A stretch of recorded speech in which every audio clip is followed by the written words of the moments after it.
This episode is for you if you want the confidence to make more money with your email list, even if that email list is small. No matter what industry you're in for a treat, my friends, because I love my guest today. My friend and fellow Angelino, Miss Shannon Vondy, aka the email queen, who helps business owners make money using email. Doesn't that sound amazing? Welcome. Hi, Lucy. Thanks for having me. So good to see your face on Zoom again. We've chatted many times before, and it always brings me a smile to talk to you. Oh, that's so nice. I know. I always love to get to see you and chat with you as well. Awesome. Okay, so let's get straight to it. What are some of the biggest mistakes you've seen people make with their email list that's costing them money? Oh my gosh, so many. And any of them I'm telling you today are probably ones I have made myself. So don't feel badly that if you are making some of these. But things I see is not emailing. That's the biggest one I probably see is that people get in their heads about it and just don't do it. Um, and then often I see one of the biggest ones I feel like I see is that often people just become kind of a robot when they get in front of their emails, right? So they're like, you're like so funny and personable online or on like social platforms. And then you get into your emails and you're like, hello, I am a person that would like to send you an offer. And like, I'm like, who's this? Like, why, why am I not getting this fun personality in here? And honestly, this was a mistake I made for a long time in my emails too. So I think to remedy that, we should just act like we're talking to one person, right? Like, how would you answer a question to just talk to one person? How would you say something? Like, if you're telling a story, how would you say that to like your best friend, right? And those things, when we bring that into email, you make it so much more personal and so much more fun and interesting and more you to your audience. I love that. Okay, so what's the number one mindset shift someone needs to adopt in order to start seeing email as a profit generating tool?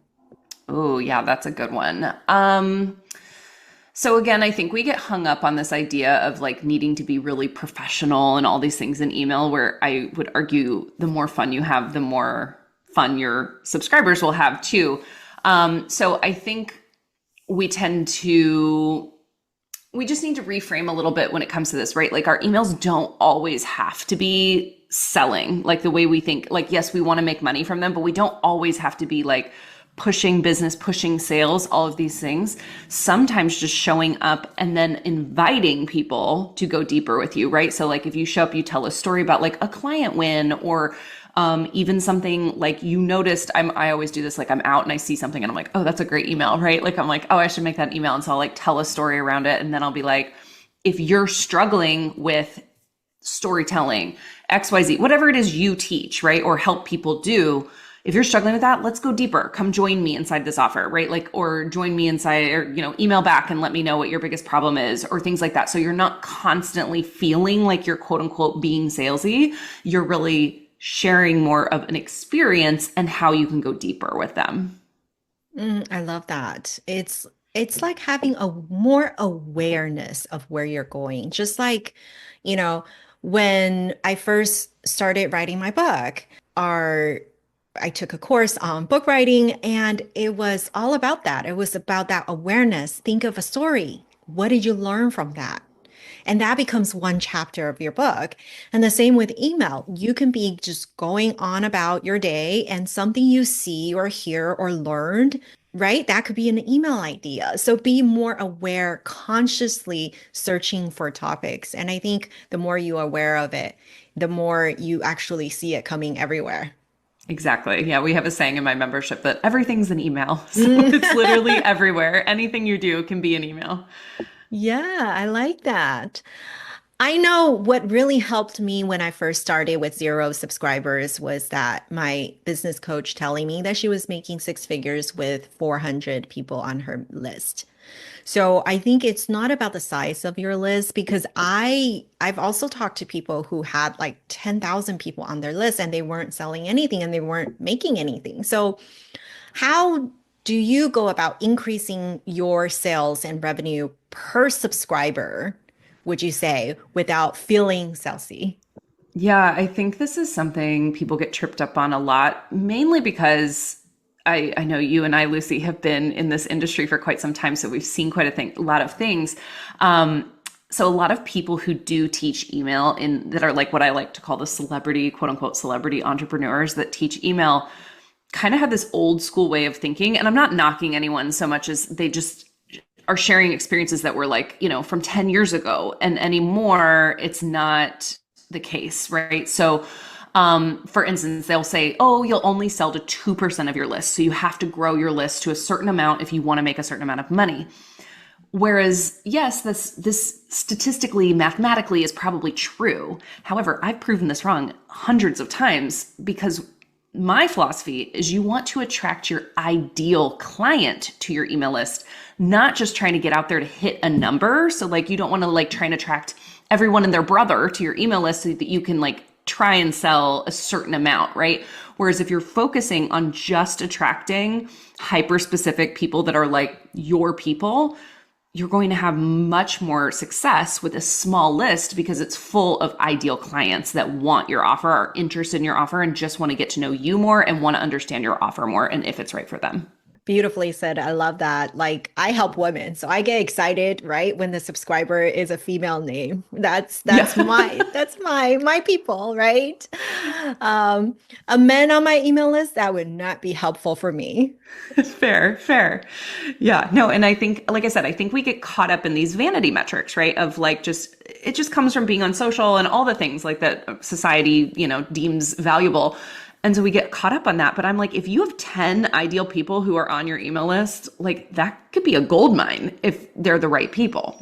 So it's just, yeah, again, I think we've just gotten this old school mentality of like, you need to have more to make more. But I find that that's just not true anymore these days. Yeah. Okay. So what happens when you think your email list subscribers are cold?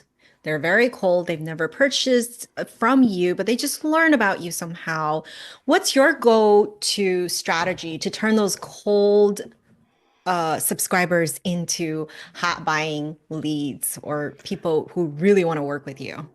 I love this question because I literally just taught a class on this week. And so I'm very excited to talk about this.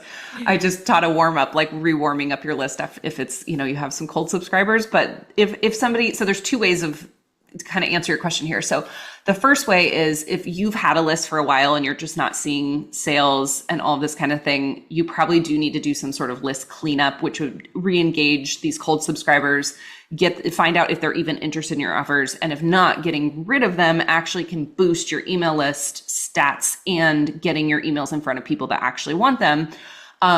So it's a good strategy to do. But if you're like newer to email, and you're just getting new subscribers on, the way I would do that is I would make sure you have some sort of good welcome sequence or warm up sequence for them to go through so they can get to know you. And, I have a lot of strategies of how to do this in the best way. I think a lot of things out there are helpful that teach, but I think that they kind of aren't teaching the way that I teach it. And so I think that there's a certain way to go through a welcome sequence with your new subscriber that really can warm them up and get them into a sale a lot faster, like collapse that timeline.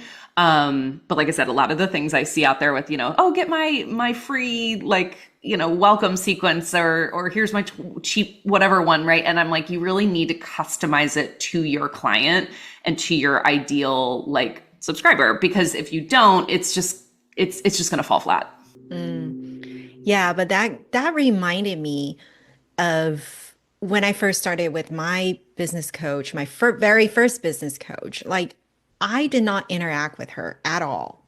I was watching her, right? So Mm-hmm. just because you're getting nothing, it doesn't mean people aren't reading your emails. They aren't 100. watching you. They are. So what you do matters. And don't give up because people are waiting for your help or your product. It's not something that you are not doing right. You are doing Exactly. it right. And people are out there. They might not be reacting to them. Exactly. Exactly. Yeah. It's like anything, right, that we put out there. I think I always say this too, because when you post something on social, you get instant gratification pretty quickly, right? Like you post a story or a post or whatever, and people like it or comment, and you're like, okay, this is doing well. And I actually bring this back to school when we were kids, and like we had to turn in assignments and we get a grade, and it's like, did I do okay? And so I think we all are just looking for that A+ on our papers. So when you send an email, so often we don't hear anything, right? Like it's crickets. And so we're like, is anyone even liking this? Is this even working? And so to your point, I agree, like really just keep emailing because that's really going to solidify you. The other thing it does is it keeps you front of mind to people. They see you showing up and you might be the only person in your industry showing up regularly. Even if they're not responding, they're seeing you do this and they're like, well, if I see her all the time or see the same thing she's saying all the time or talking about all the time, she's probably onto something and I should probably pay attention. Mm, love it. Love it. Okay, so let's talk about what you actually write in your emails. What's your formula for writing a subject line that attracts attention or boosts open rates? Oh, I love that question. So I tend to write my subject lines after I've done my email in general. Sometimes I have an idea before and maybe I'll like a tagline will pop in my head. Plus, if you'd asked me even a few years ago, if like subject lines were my jam, I would have been like laughed at you. But like now I love them. They're like one of my favorite things to write. But I tend to do it after I've written my email because I can pull something from my email that like is intriguing or bring something out of the story, or whatever it is I'm sharing. So, what I like to think of is, would I open this email? And I'm a tough sell. Like I'm very hard to get to open an email. So I think like, would I open this email? Would this intrigue me enough?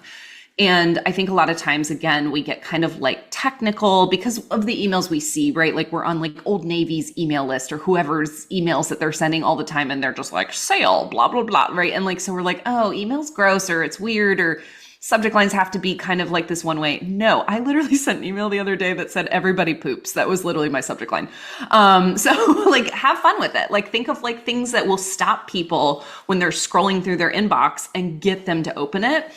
And we also want to be careful not to be clickbaity too, right? Like we don't want to put something that isn't in your email or that doesn't give them any kind of satisfaction when they go into your email. So really, I just like to think of, like I said, would I open this email and how does it like intrigue, delight, make somebody stop in their tracks? Like how can I get somebody to just kind of go, wait, what? I need to read this or I need to know more. What is this? So I know it's not like the most structured formula of all time, but that's kind of the like things I ask myself when I'm creating a subject line.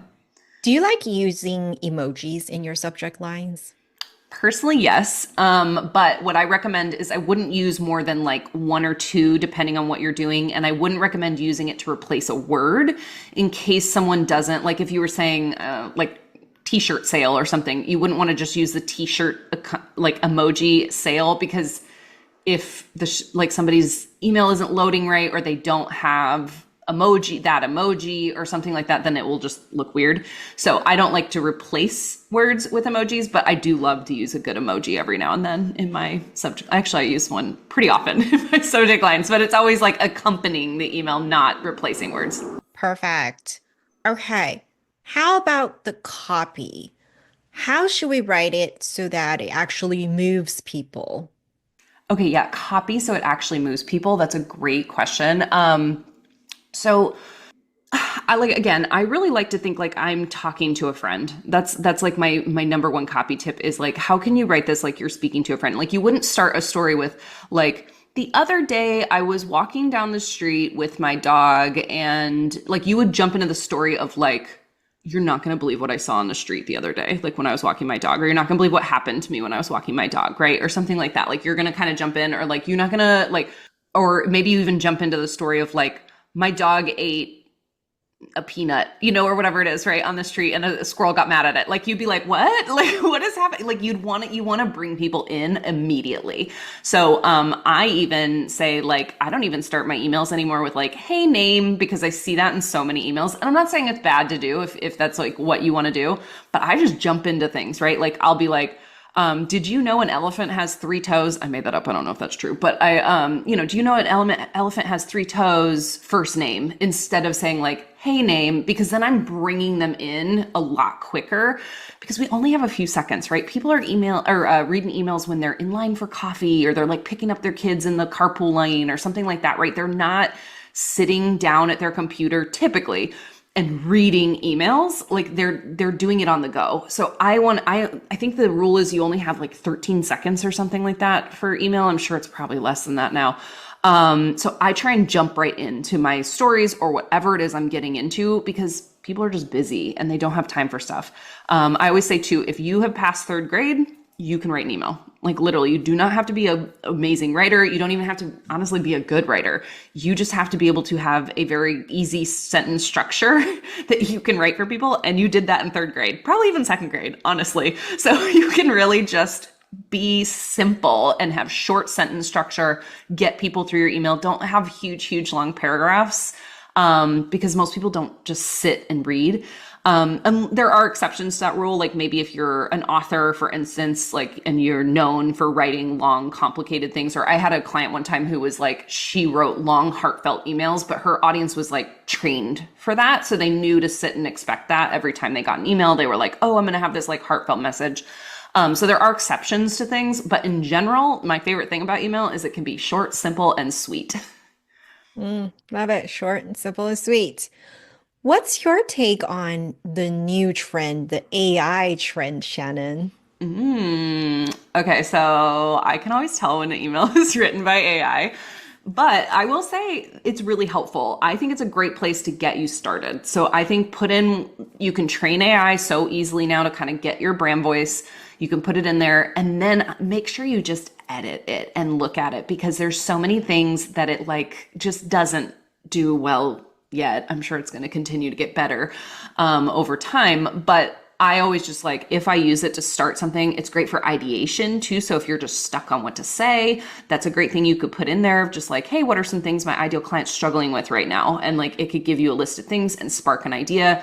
You could have it, like I said, get you started, but I would go in and make sure you're looking through it and editing it because like I said, in my membership, I have people submit emails in there. I can't even tell you how many times I get it. And I'm like, so ChatGPT wrote this. Like, I want to hear what you have to say, not what the computer has to say. So I think it's really important that, like, I think it can be a great tool, but I think we need to moderate it as well. Beautifully said.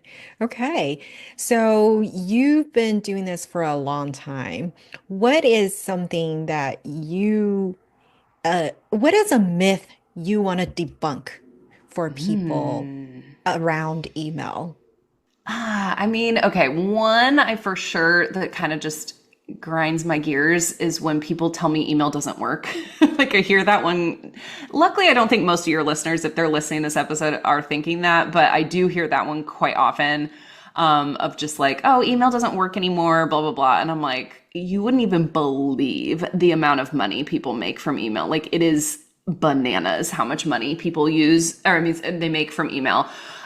So it's that would be a big myth. I would just love to. I wish I could touch people and be like, honestly, I wish I could go back to baby business owner me and be like, girl, learn email because it will change your life. It literally did once I finally learned it. So that would probably be part of it too, is like, if you don't believe email works, let's change that. But then also like just learn how to use email in your business and use email in a productive way that works for you and your business. And you're going to just see incredible results. Would you recommend including a call to action, a CTA in every email?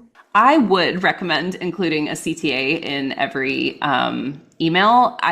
There are a time and place that you don't necessarily have to, but I would say in general, yes, I would have one. But it could be as simple as reply to this email. It could be as simple as here's a post I put up on social that you should check out, or like a podcast episode, a YouTube, something you listened to and you liked. Like it doesn't even have to be something of your own content. It could be this podcast episode. If you really enjoyed it, you could send an email about it or put it in a PS in your email, or just say, hey, if you're looking for a good episode, or, you know, my favorite episode I've heard this week or something like that, you could totally share those kind of things too. So it doesn't have to be like always a sale. It doesn't always have to lead to, something that like is business related if that doesn't feel aligned for you.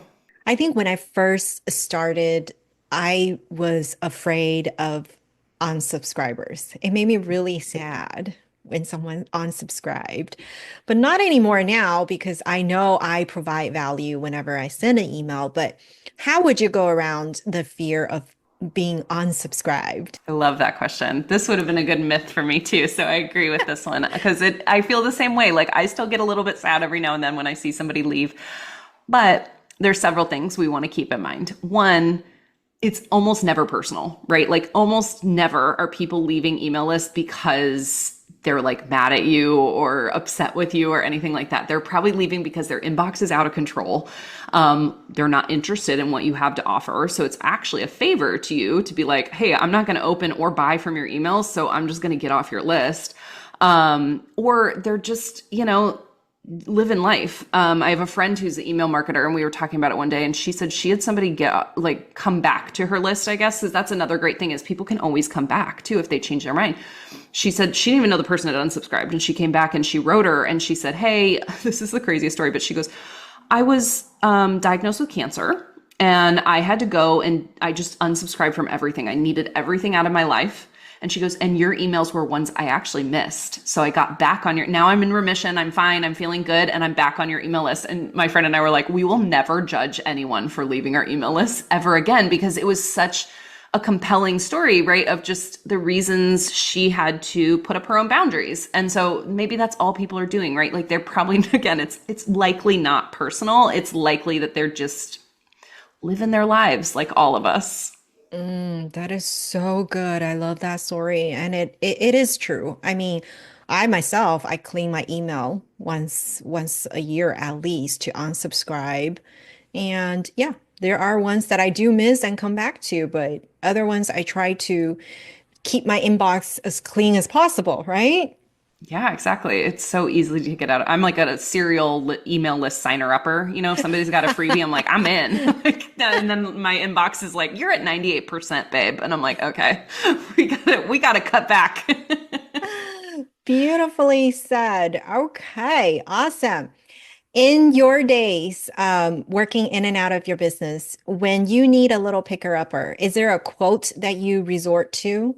Ooh, that's a good question. I think one of my favorite quotes is probably not all that wander are lost. I love that one of just because I love to go on adventures and things like that. And I think it can really relate to us in business too, because often when we're out here doing things, we're sometimes feeling a little lost, right? Because we're all just we're in marketing, or at least, I am. And marketing's constantly changing. Things are constantly evolving. People are learning different things and they buy differently. And so sometimes we feel like we're a little lost when it comes to, anything in business. And so I always kind of think sometimes we're not necessarily lost. We're just wandering and we're finding our way through our own adventure.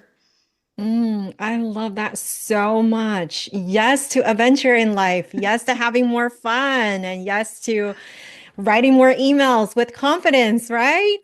Yes, yes, yes. Remember, at the end of the day, it's just an email.